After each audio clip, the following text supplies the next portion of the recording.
Catholic renewal, renewal in the Holy Spirit. Long life for the charismatic. Espressione del più vasto movimento di rinnovamento carismatico. Popolo di Dio, popolo del rinnovamento carismatico.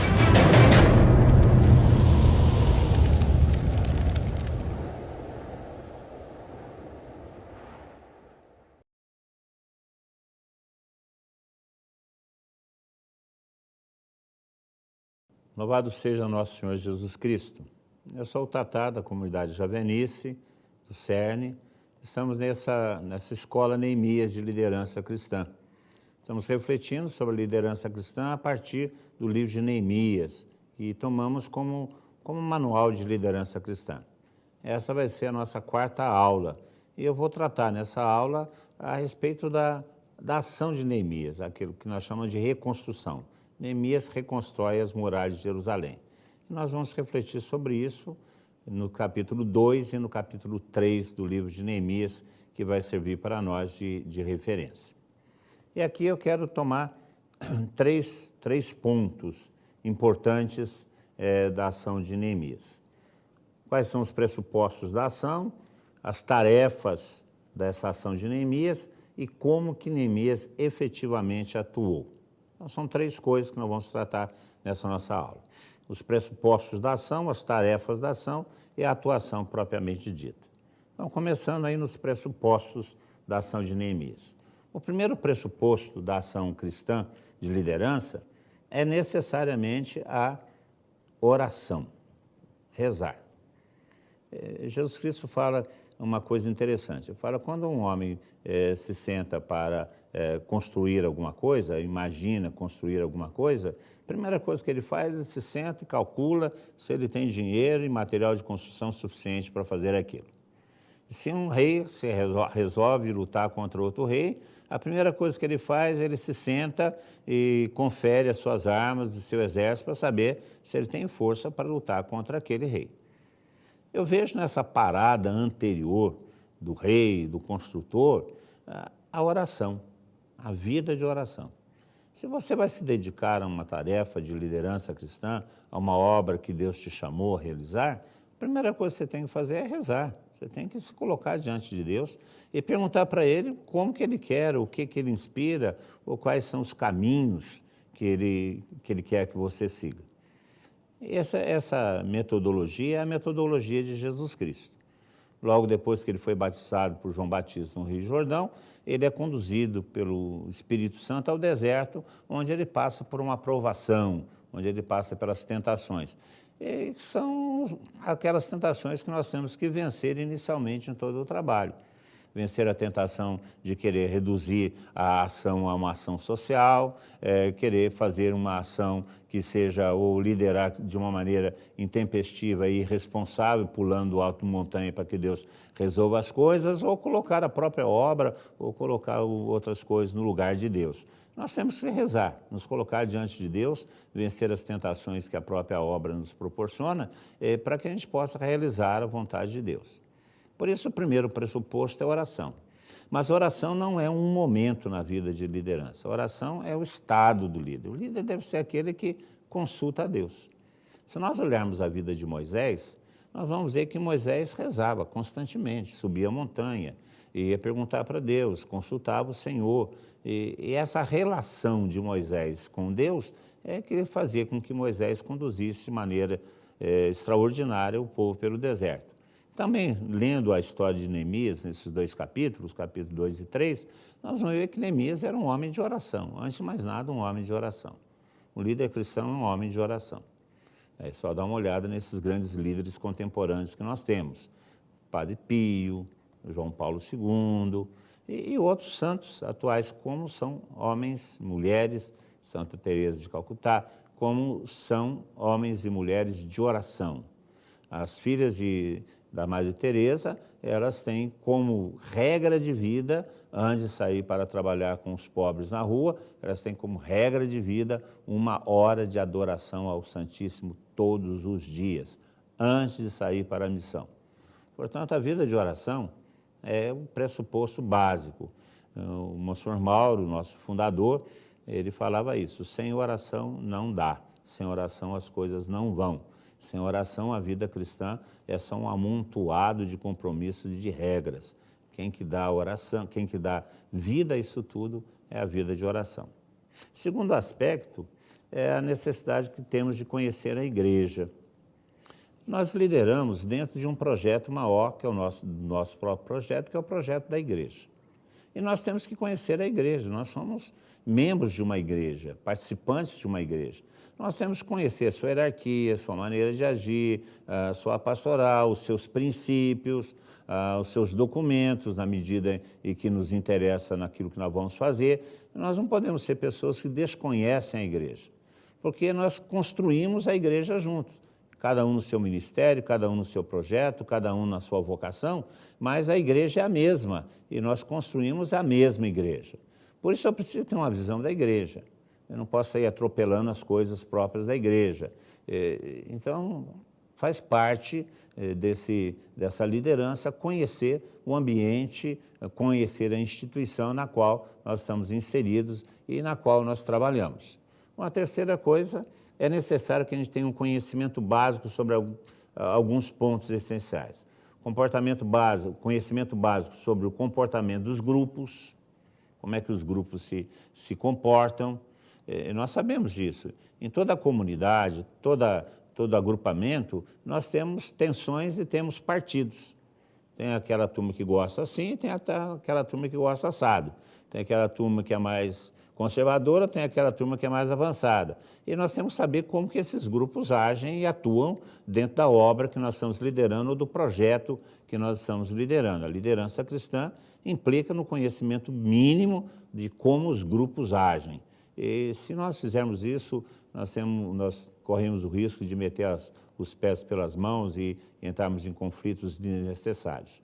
Também é necessário que a gente conheça alguma coisa das relações humanas.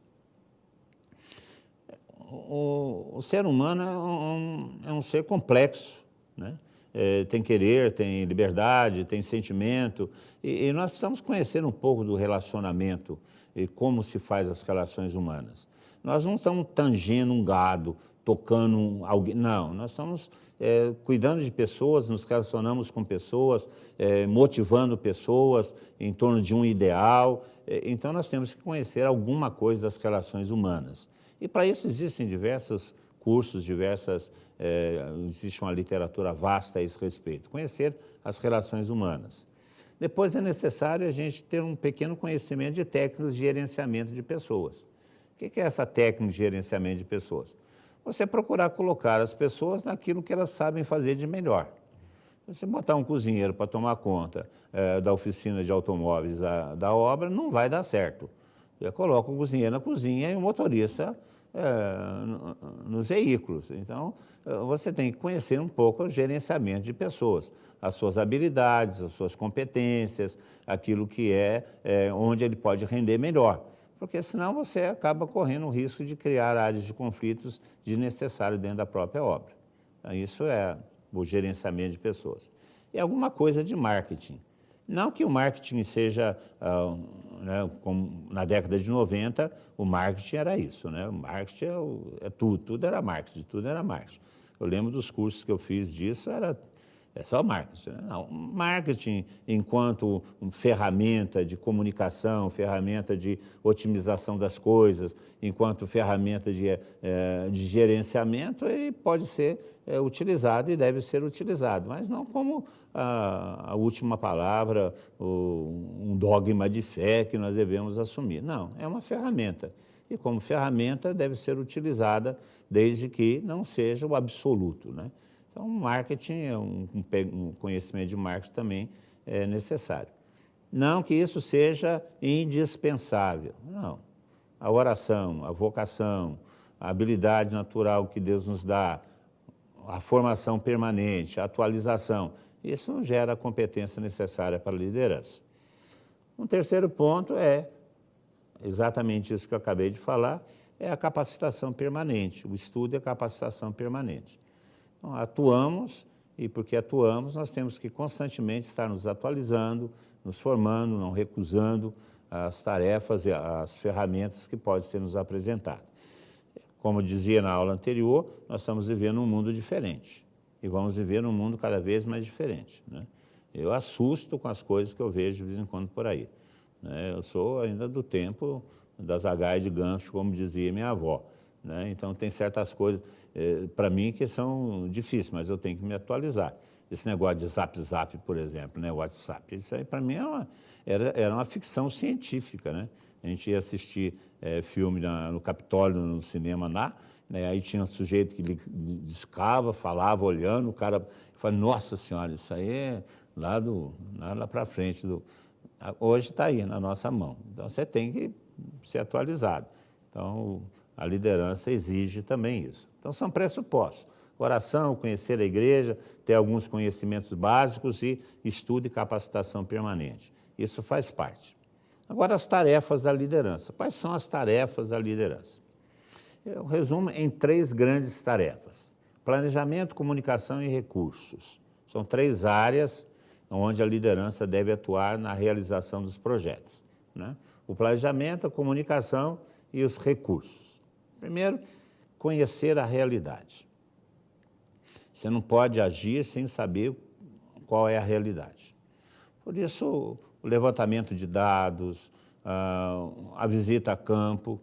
Se a gente ler o texto de Neemias, nós vamos ver que, quando ele chegou em Jerusalém, a primeira coisa que Neemias fez foi pegar um companheiro dele, uma pessoa próxima dele, e foi a cavalo andar pelas muralhas de Jerusalém.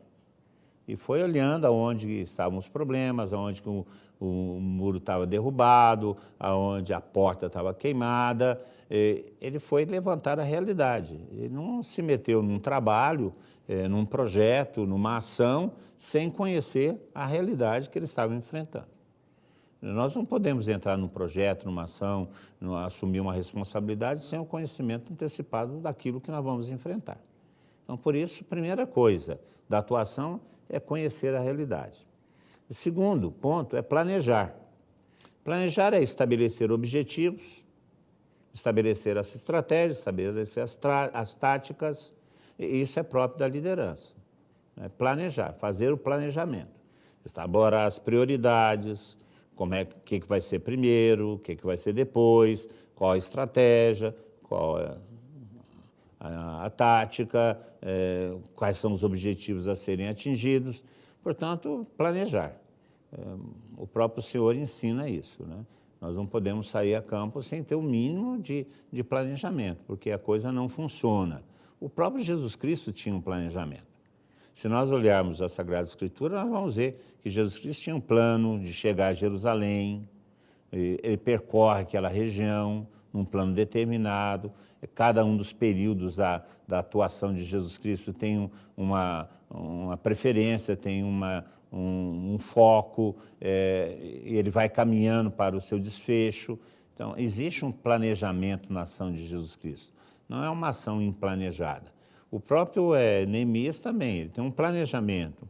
Ele sabe o que ele vai fazer, quando ele vai fazer, com quem ele vai fazer, quais os recursos ele dispõe para fazer aquilo. Prevê os recursos, consegue cartas de apresentação do rei, consegue cartas para ir pegar o material do bosque do rei. Portanto, existe todo um planejamento, existe toda uma ação planejada. Terceira coisa, você tem que aplicar os meios, a criatividade. Nós não temos tudo o que nós precisamos para realizar uma obra. Não temos. Nós não temos todo o dinheiro do mundo, não temos todas as pessoas do mundo, não temos todo o tempo do mundo, não temos tudo. Então, os meios que nós possuímos têm que ser usados com criatividade. E talvez seja esse o grande desafio da liderança contemporânea, a criatividade. Porque muitas coisas já foram feitas e você tem que refazer de maneira criativa, porque nem todos os recursos nós possuímos. Aqueles recursos que nós temos têm que ser utilizados, max-utilizados, e a maneira de fazer com que eles sejam eficientes é através da criatividade. Então, sermos criativos, aplicar os meios que nós possuímos. E não podemos contar com meios que nós não possuímos. Não adianta. Quem vai realizar as coisas, trabalhar as coisas, somos nós que estamos envolvidos na obra de Deus. E para isso nós temos que ser criativos. Depois, nós temos que aprender a levantar recursos. Bom, aqui eu estou no século XXI e falar de levantar recursos, eu estou falando na casa de um doutor em levantar recursos, que é o Padre Eduardo, né? Ele é o professor disso daí. Seria interessante depois nós conseguimos alguém para uma aula especial com o Padre Eduardo dentro da Escola de Liderança sobre como levantar recursos, que isso ele sabe fazer. Mas o líder é aquele que sabe levantar recursos e nós temos que aprender isso. Existem para isso diversas técnicas, diversas maneiras, manuais, levantar recursos, porque toda obra de Deus exige um financiamento, seja uma evangelização simples de porta em porta. Você tem que pensar como é que vai chegar, quem é que vai, qual o carro que vai levar, a gasolina que vai gastar, o panfleto que você vai imprimir, que vai distribuir na porta, como é que você vai alimentar o pessoal que vai na missão de porta em porta. Então você tem que planejar e tem que levantar os recursos. Você vai fazer uma ação na praça, aí você tem que ver até o som, quanto que vai custar o som, como é que vai ser a propaganda disso, quem é que vai pregar, quem é que vem, se vem gente de fora, se não vem. Você tem que planejar e tem que levantar os recursos. Então, levantar recursos faz parte.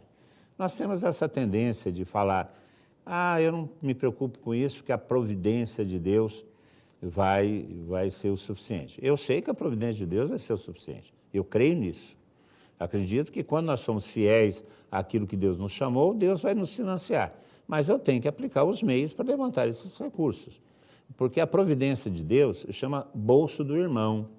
Está no bolso do irmão e eu tenho que saber como chegar até lá.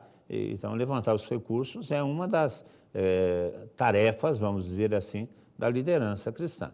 Se você puder financiar com o seu próprio recurso tudo que você vai fazer, ótimo.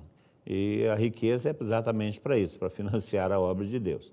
Mas é uma das tarefas, talvez não muito desejada, a mais complicada, mas faz parte da tarefa da liderança cristã levantar recursos. E não só recursos financeiros, levantar recursos humanos também. Quem é que vai fazer o quê? E nós temos que aprender a descobrir essas pessoas. Esses dias eu estava conversando com o líder da comunidade, ele estava falando para mim, Tatá, não tem ninguém para fazer, eu estou lá sozinho.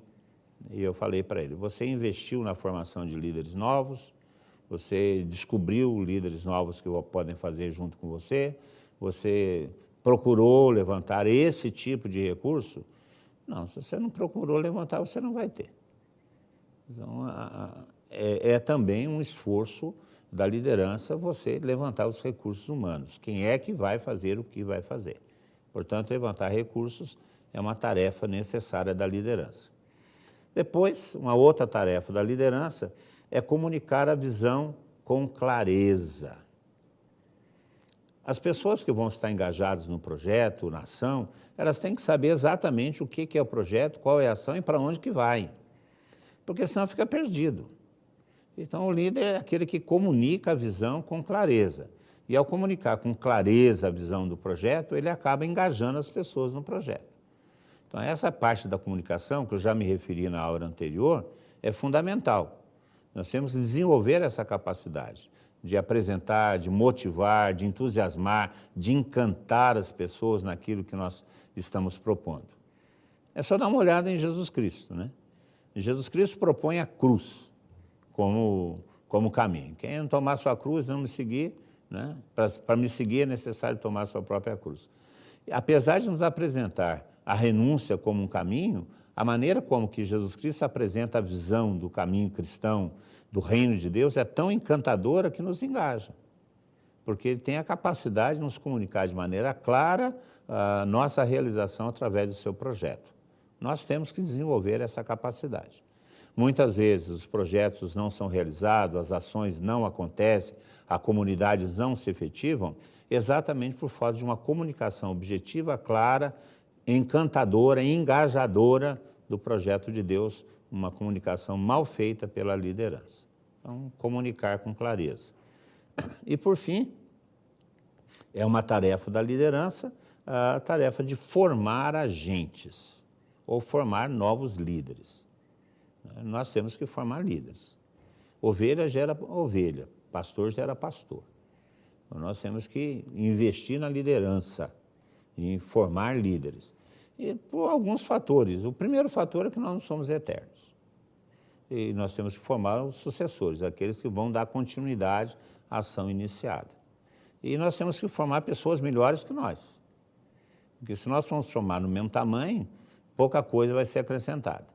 Se formarmos menor do que nós, nada vai ser acrescentado. Nós temos que formar melhores do que nós, porque assim a obra, a tarefa, a comunidade, a ação poderá progredir até onde o Senhor quer. Portanto, temos que formar líderes, formar agentes e formar melhores do que nós. Talvez seja essa uma tarefa prioritária hoje em dia para a liderança, que nós estamos carecendo de líderes cristãos.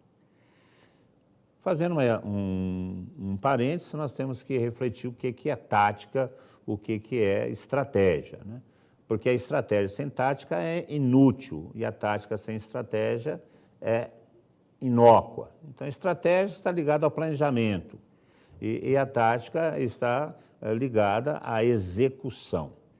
Então, nós temos que saber planejar e executar, estratégia e tática. São duas coisas que a liderança cristã trabalha, estratégia e tática. E para isso existem todas essas ferramentas de planejamento, de comunicação, de conhecimento, para que se planeje estrategicamente e taticamente as ações. Aí você pode me falar, mas isso nós ficamos sem a unção do Espírito Santo. Não. Nós somos seres humanos, a graça atua sobre a natureza e supõe a cooperação da natureza. Portanto, o Espírito Santo vai nos dar a unção necessária, vai nos dar a visão necessária, vai nos dar a graça necessária, mas nós temos que fazer a nossa parte. E a nossa parte é uma parte humana mesmo, porque nós temos que agir com nossa inteligência, estrategicamente, taticamente, planejar, levantar recursos. É o trabalho do dia a dia. E isso é um trabalho de carroceiro, como nós dizemos. Exige tempo, dedicação, conhecimento, e não é a dispensa da graça, muito pelo contrário, é a cooperação com a graça, para que a graça seja mais eficiente a partir da nossa cooperação, produza mais frutos a partir de nossa cooperação. Portanto, saber utilizar essas duas ferramentas, de tática e estratégia. E, por fim, a atuação. Como é que o líder atua no dia a dia? Primeiro, cooperando com a graça.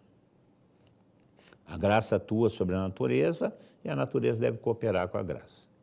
Por isso, a vida de oração, a Sagrada Escritura, a vida sacramental, a escuta da palavra de Deus, a escuta dos mais velhos, a busca da experiência, isso tudo é cooperar com a graça. Se a gente olha, por exemplo, a vida de Moisés, Moisés fazia tudo, e até que Jetro, seu sogro, chamava, vamos fazer diferente. E Moisés teve a habilidade de escutar a voz dos mais velhos, Deus falou através dele. Então, cooperar com a graça, deixar que Deus nos conduza.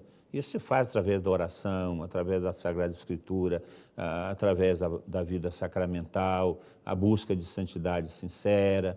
Então, essa é a primeira tarefa da liderança. Segunda, na atuação, aprender a dividir tarefas e trabalhos. Nós não conseguimos fazer tudo. A centralização absoluta das tarefas e trabalhos na mão de um líder só é uma receita para o fracasso. Nós temos que aprender a dividir tarefas e dividir trabalhos. E confiar que isso seja feito. E não querer controlar absolutamente essas coisas. Se você confia, confia. Então, é tarefa do líder dividir e dar trabalhos e responsabilidades. Quando nós lemos o livro de Neemias, nós vamos ver isso. Ele vai dividir, de tal lugar a tal lugar ficou com a família tal, de tal lugar com tal lugar ficou com a família tal, as portas ficaram com a família tal. Ele foi dividindo aquela tarefa que ele tinha a fazer com os diversos elementos que ele possuía. O terceiro, nós temos que motivar e responsabilizar. A liderança é aquela que faz a motivação permanente da ação e a responsabilização. A responsabilização é você estabelecer metas, tarefas, prazos, porque se não tem prazo, se não tem metas, você não responsabiliza a pessoa. Faça isso, por favor. Quando? Aonde? De que jeito? Quando é que vai? Você tem que se estabelecer, isso é responsabilizar. Então, o líder é aquele que motiva a ação, a atuação e responsabiliza aquela ação. E essa responsabilização se dá não pela cobrança, mas pelo acompanhamento, né? Que as pessoas confundem um pouco cobrança com acompanhamento. Você tem que acompanhar e você tem que estabelecer esses critérios de prazo, etc. e tal, e de metas como responsabilização. Uma terceira coisa, uma quarta coisa é atuar para mudar. O líder sempre atua para mudar. No caso, corrigir, no caso, mudar uma situação já existente, porque nós sempre trabalhamos em função do futuro e não na manutenção daquilo que já possuímos. Portanto, é sempre atuar para mudar. Caso seja necessário corrigir, corrigir. Caso não seja necessário corrigir, progredir. Então, sempre é para mudar, nunca para permanecer no mesmo estado, um estado confortável. Depois, sempre decidir pelo futuro. O líder sempre decide pelo futuro, que o futuro é o lugar onde nós vamos estar e onde nós queremos estar. Eu não posso ficar deitado eternamente em berço esplêndido achando que as coisas já estão prontas. Não estão. Então, esse decidir pelo futuro, pelo melhor futuro, faz parte dos anseios, dos ideais e da visão da liderança. Depois, arriscar. Um outro elemento da atuação, arriscar. O arriscar não significa se atirar de olho fechado em coisas que não têm fundamentos. Não, isso é irresponsabilidade, isso é imprudência. Arriscar significa, uma vez tomado conhecimento, planejado, uma vez estando convicto da necessidade daquilo que vai se fazer, fazer. Não adianta, olha, nós precisamos fazer isso, precisamos fazer isso, precisamos fazer isso. E fica só no precisamos, não faz. Esses dias, mas se não der certo? Bom, nós só sabemos se não vai dar certo a hora que nós fizermos. Se nós já nos cercamos de todos os conhecimentos necessários, já tomamos as providências necessárias, temos que arriscar. E arriscar é confiar naquilo que nós preparamos. Portanto, nós sempre estamos nessa iminência de um risco. Nós não escapamos disso, faz parte da vida da liderança. E, por fim, a avaliação permanente. O líder é aquele que avalia permanentemente as ações, a sua própria atuação e a atuação daqueles que estão consigo. Avaliação de resultados, avaliação da utilização dos meios, avaliação das metas, avaliação das responsabilidades. Essa avaliação é necessária para que exista um progresso, faz parte da liderança. Não é uma questão de esfregar o dedo na cara, de acusação, mas a avaliação. Olha, aqui não foi bem, aqui podia ser melhor, aqui podemos corrigir, aqui podemos suprimir. Então, essa avaliação permanente das ações que são implementadas pela liderança é uma tarefa permanente da liderança, necessária. Muitas vezes, comunidades, obras, tarefas, ações, elas acabam sendo inócuas porque não foram devidamente avaliadas. Quando foram repetidas, elas acabam não produzindo nenhum efeito porque não corrigiram os defeitos anteriores. Então, a avaliação, embora seja um pouco complicado muitas vezes, é uma dimensão importante da liderança cristã. Nós temos mais a tratar da liderança cristã, mas nós vamos fazer isso na próxima aula, quando nós estamos caminhando nesse seminário de liderança cristã com Neemias. Fique conosco, eu sou o Tatá da comunidade Javenice.